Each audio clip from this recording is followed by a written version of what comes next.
जहाँ पे रशिया और यूक्रेन के वॉर में S-400 के किल किए जाने की तस्वीरें अक्सर हमारे सामने आती रहती हैं।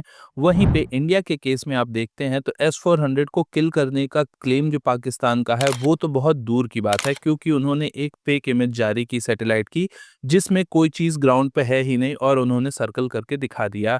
लेकिन आप इंडियन S-400 की ताकत इससे समझ सकते हैं कि S-400 ने 315 किलोमीटर की दूरी पे पाकिस्तान के एक एवैक सिस्टम को डिस्ट्रॉय कर दिया। यानी कि इंडिया के S-400 ने न सिर्फ हमारे एयर स्पेस को बचाया, बल्कि पाकिस्तान के एवैक सिस्टम को भी डिस्ट्रॉय कर दिया। इस तरह की काबिलियत इस सिस्टम में है।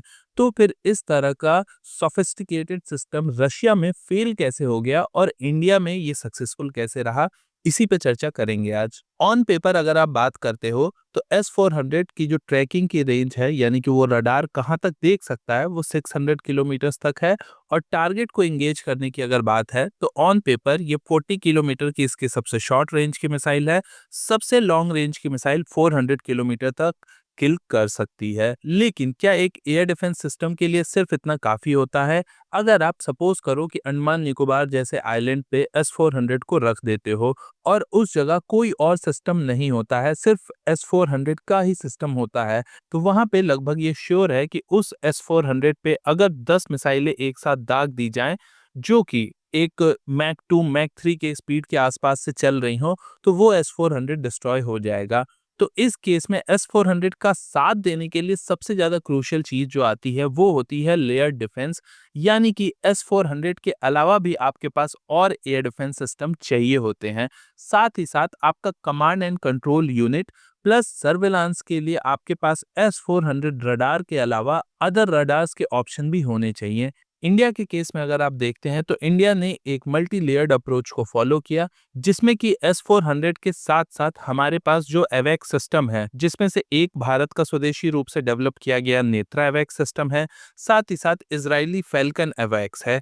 इन दोनों के डेटा को क्लब करके, साथ ही साथ S-400 के रडार से मिलने वाले डेटा को भी क्लब करके, हमारा जो कमांड एंड कंट्रोल सेंटर है मेन, जो कि इन सारे डेटा को एक साथ क्लब करता है, और जो नियरेस्ट एयर डिफेंस सिस्टम होता है, चाहे वो S-400 हो या आकाश हो या MR-SAM हो, कोई भी एयर डिफेंस सिस्टम वो हो सकता है, जिसकी नियरेस्ट पॉसिबिलिटी होती है उस टारगेट को इंगेज करने की, उसे आकाश तीर सिस्टम ये डेटा भेज देता है। ये डेटा आकाश तीर खुद से ही नहीं भेजता है, बल्कि इस आकाश तीर को भी कंट्रोल करने के लिए हमारे पास IACCS है। IACCS मतलब integrated air command and control system. तो यानी कि आप देखते हैं कि एक टारगेट के ट्रैक करने से लेके मिसाइल लॉन्च करके उसे इंगेज करने तक काफी सारे प्रोसेस इन्वॉल्व होते हैं। और अगर आप इन सारे प्रोसेस के थ्रू अपने एयर डिफेंस को प्रोटेक्ट नहीं करते हैं, सिर्फ किसी एक पर्टिकुलर सिस्टम, चाहे वो S-400 हो या आकाश हो या MR-SAM हो, किसी भी एक सिस्टम के भरोसे अगर आप रहते हैं, तो वो सिस्टम आपको धोखा दे देगा। क्योंकि ऑन पेपर तो ये कहा जाता है कि 36 टारगेट्स को एक साथ एंगेज कर सकता है S-400, लेकिन आप खुद से देखो कि 36 मिसाइल्स एक साथ अगर किसी डिफेंस सिस्टम पर फायर कर दी जाए, तो जब तक आप रिप्लाई करोगे अपने 36 मिसाइल से, उससे पहले कोई ना कोई मिसाइल आके आपको हिट कर देगी। तो यानी कि एक लेयर्ड एयर डिफेंस का होना बहुत ज्यादा क्रूशियल होता है। रशिया ने यहीं पे फॉल्ट किया था। अगर आप अभी तक वीडियो को एंजॉय कर रहे हो तो वीडियो को लाइक जरूर करें।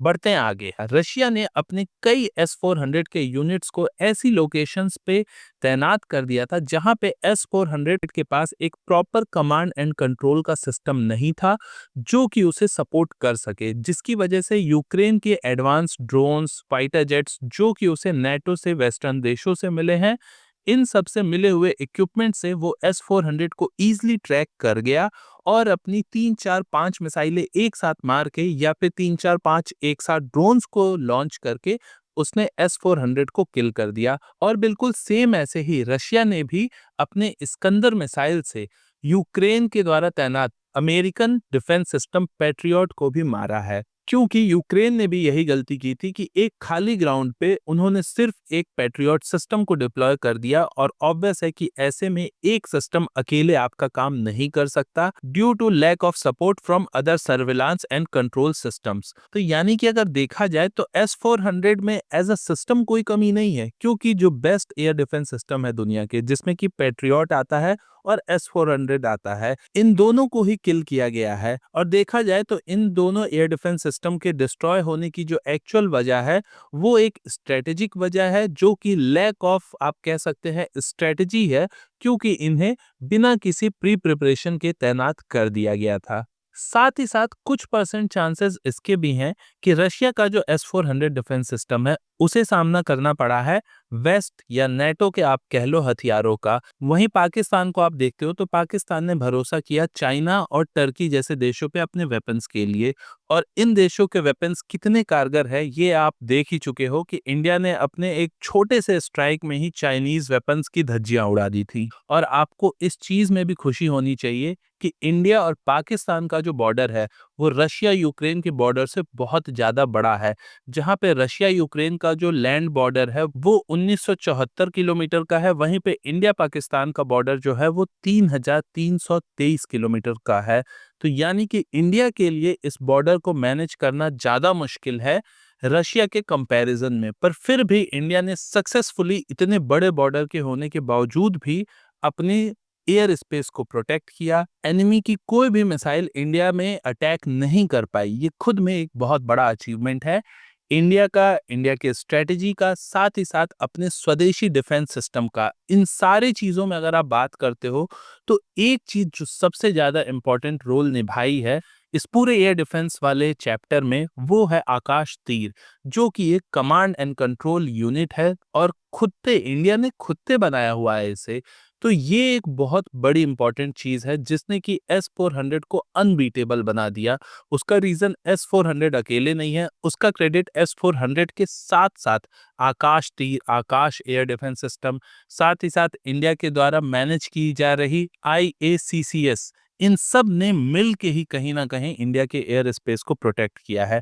तो यानी कि इंडिया में S-400 हीरो इसलिए बन पाया क्योंकि इंडिया की स्ट्रेटजीज रशिया की स्ट्रेटजीज से अलग रही हैं। अभी के लिए इतना ही रखते हैं। आप चैनल को सब्सक्राइब करके वीडियो को लाइक जरूर करें।